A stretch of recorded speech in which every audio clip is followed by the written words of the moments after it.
I'm looking out my window right now, and it is rainy and cold and mushy and gray. Not much inspiration to get outside.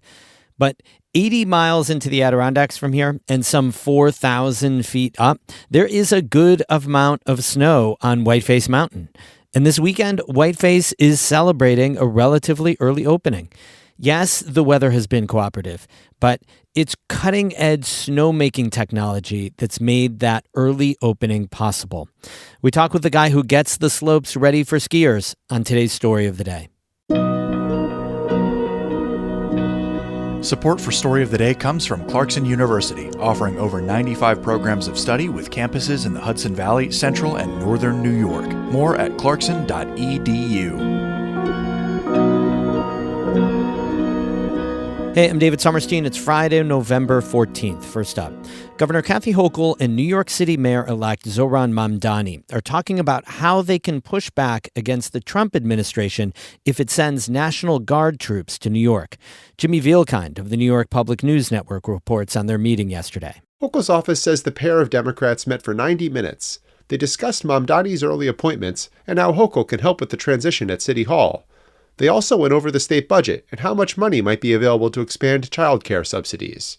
But a big focus was how the city and state would respond if the Republican president surges ICE agents or National Guard troops into the city. Hochul's office says state officials have already been planning what steps to take. Mamdani's team agreed to formally join the effort. Both Hochul and Mamdani agreed that a surge wouldn't improve public safety. Trump has sent the National Guard to other cities, including Chicago and Los Angeles. In Albany, I'm Jimmy Vielkind for the New York Public News Network. The city of Watertown could soon see its first pot shop. The city's zoning board has started evaluating proposals for cannabis dispensaries. That's after the city council voted in September to repeal the city's former ban on dispensaries. They also voted to opt in to a state program that makes the city eligible for sales tax revenue generated from marijuana sales.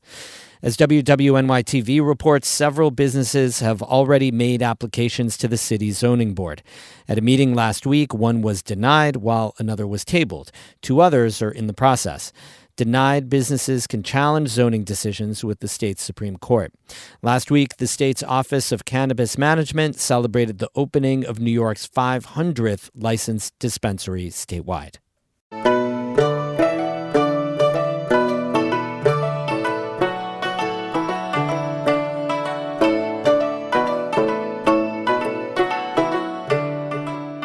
Tomorrow is opening day at Whiteface Mountain. The state-run ski center in Wilmington is able to open this weekend because of new snowmaking technology and recent cold temperatures. Emily Russell spoke with Nick Zachara, the operations manager at Whiteface, about early season conditions and his decades-long passion for snowmaking.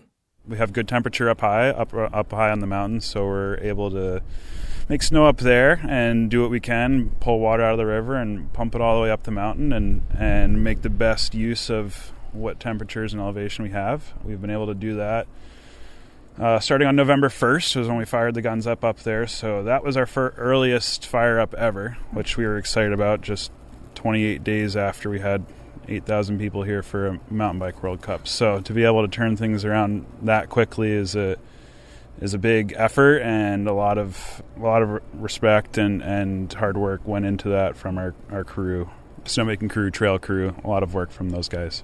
What made that possible, that early snowmaking start date? Was it technology? Was it temperatures? Yeah, over the past few years, we've gone through a pretty major kind of modernization of our snowmaking system, so replacing a lot of old 70s, 80s era snowmaking pipe on the mountain that we were not able to put high volumes and pressures to. And over the past few years, we've gotten a lot of that off the mountain. We're almost done with getting all of that off the mountain, which is a big effort, and being able to push more water at a higher pressure further up on the mountain has made that possible. And yeah, we've just been able to push that water up there and utilize that cold air that we've been seeing early season up high on the mountain. 3,000 feet up from the bottom is a lot different than it is down here. Mm-hmm. Kind of those early snowmaking days, it was late fall down here and midwinter up high, so making the best of our elevation. So as we're talking, it is snowing down at the bottom of the mountain. How helpful is that up top, or is it more about the cold temps? Yeah, definitely this time of the year, more about the cold temps. The snow definitely helps. We won't say no to it, that's for sure. But the name of the game, kind of early season, is definitely consistent cold. We probably have gotten 1.5 feet of new snow up there, which is awesome. But this mountain is very rugged and rocky, and there are lots of holes and jagged rocks. And it's a start on getting all of that covered up. And we'll take that, but we're looking for that cold for sure. Yeah. What will be open for skiers in these early weeks before the base is really covered? Yeah, so we're starting off with uploading and downloading on the facelift just to take advantage of our elevation. And as temperatures allow, we'll start making snow down to the bottom. We're going to tie in the Bear Den Learning Center kind of right off the bat and send skiers and riders down through that part of the mountain, which will help solidify that connectivity with the Bear Den Learning Center early on in the season, which is really important for us. Off the top, we'll have Parents running the Follies open, which is cool to have 2 routes off the top for opening day. And we'll be working through the valley there with Lower Northway off the bat and Excelsior, Victoria, and Essex soon after. And then from the Legacy Lodge down, it'll be Boreen over to Bear Den, like I was saying, and we'll add on Fox and Brookside shortly after that. You've been skiing this week. What's it been like? What are conditions like up there? Yeah, we took one run this morning, just some of our key staff to have a look at things. It looks good up there. There's a lot of natural snow and snow that we've made as well. So it was not great visibility today, but hopefully that clears up. It's exciting to see that much snow up high on the mountain, and we're really excited to getting it pushed out and groomed out and seeing everybody out smiling and having fun on it. Mm-hmm. So you are relatively young and relatively new to this position, right? I am. And you started out as an intern at Orda? I did. And I heard that you have snowmaking dates back to your days in college at St. Lawrence University? It did. Yeah, I moved to Whiteface this summer in July. I previously came from the Olympic Jumping Complex, where I spent a number of years in the Orda Events Department before that. Spent some time at Gore before that, just as a part-time terrain park groomer, and I was an intern for a summer as well during one of my years at St. Lawrence.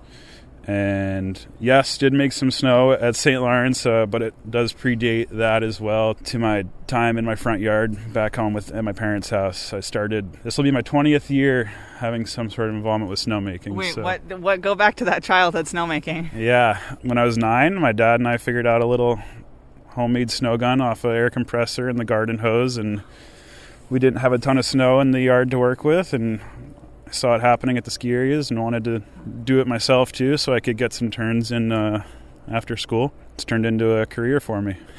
Where was that? I grew up in New Jersey, so not a lot of snow, but we'd get some cold every now and then. And yeah, I was kind of hooked. We got soaking wet and made a little bit of snow, and it's been cool to see kind of a dream and a passion when I was little turn into something that I'm still super passionate about and lucky to get to be paid to play in the snow every day. It's pretty cool. Do you have any hopes going into this, your first season in this role and new technology at the mountain? What are you hopeful for this season? Yeah, hopeful for as much cold and snow as we got last year. That was certainly a good January and February, and if we get anything close to that again, it'll make my life a lot easier. The teams here are pretty dialed in and really good at what they do, and allowing them to continue doing that and be professionals in their certain aspects on the mountain is going to be key for me, and making sure that Whiteface is successful again this year. They're starting to get this kind of modernized snowmaking system really figured out, and they've done a great job with learning the ins and outs of it. Snowmakers made snow on every trail we could have last year, and hoping to do the same again this year, and keeping the groomers busy with pushing all of that snow out. That was Nick Zachara, the operations manager at Whiteface, speaking with our Adirondack reporter Emily Russell at the base of the mountain in Wilmington. We have more news through the weekend on our website, ncpr.org. Music today by Caitlin Scholl and Taechung, both from Lake Placid.